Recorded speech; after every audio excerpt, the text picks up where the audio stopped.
নমস্কাৰ এই মুহূৰ্তত ৰাজ্যবাসীৰ বাবে এটা অত্যন্ত ভাল খবৰ দিব বিচাৰিছো কিয়নো অসমত স্থাপন হ'ব IIM IITৰ পাছত এবাৰ অসমত হ'ব IIM স্থাপনৰ কথা ইতিমধ্যে ঘোষণা কৰিছে মুখ্যমন্ত্ৰী ডক্টৰ হিমন্ত বিশ্ব শৰ্মাই নিশ্চিতভাৱে ৰাজ্যবাসীৰ বাবে এটা অত্যন্ত ভাল খবৰ কিয়নো ইণ্ডিয়ান ইনষ্টিটিউট অফ মেনেজমেণ্ট এবাৰ অসমত স্থাপন কৰা হ'ব আৰু গুৱাহাটীৰ সমীপৱৰ্তী যিকোনো অঞ্চলতে হয়তো শীঘ্ৰেই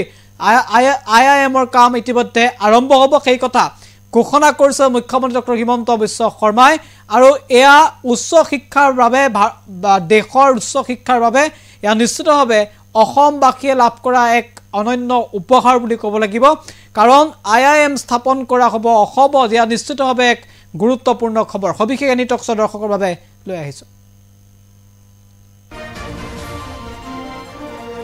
ৰাজ্যবাসীৰ বাবে আহিছে এটা অত্যন্ত ভাল খবৰ অসমত স্থাপন কৰা হ'ব IIM গুৱাহাটীৰ সমীপত স্থাপন হ'ব Indian institute of management IIM দুৰ্যোগে কথা জনালে ৰাজ্যৰ মুখ্যমন্ত্ৰী ডক্টৰ হিমন্ত বিশ্ব শৰ্মাই মুখ্যমন্ত্ৰীৰ আহ্বানত এই পদক্ষেপ গ্ৰহণৰ কথা উল্লেখ কৰিছে কেন্দ্ৰীয় উচ্চ শিক্ষা বিভাগ প্ৰস্তাৱিত IIM স্থাপনৰ বাবে প্ৰয়োজনীয় পদক্ষেপ গ্ৰহণৰ নিৰ্দেশ দিয়া হৈছে ইতিমধ্যে সামাজিক মাধ্যম যোগে তথ্য প্ৰকাশ কৰিছে মুখ্যমন্ত্ৰী ডক্টৰ হিমন্ত বিশ্ব শৰ্মা আমি ইতিমধ্যে উল্লেখ কৰিছে খুবেই গুৰুত্বপূৰ্ণ খবৰ আৰু তেওঁ উল্লেখ কৰিছে এটা ডাঙৰ খবৰ বুলি উল্লেখ কৰিছে নিশ্চিতভাৱে গুৰুত্বপূৰ্ণ খবৰ আৰু উল্লেখ কৰা হৈছে যে অসমত IIM স্থাপন কৰা হ'ব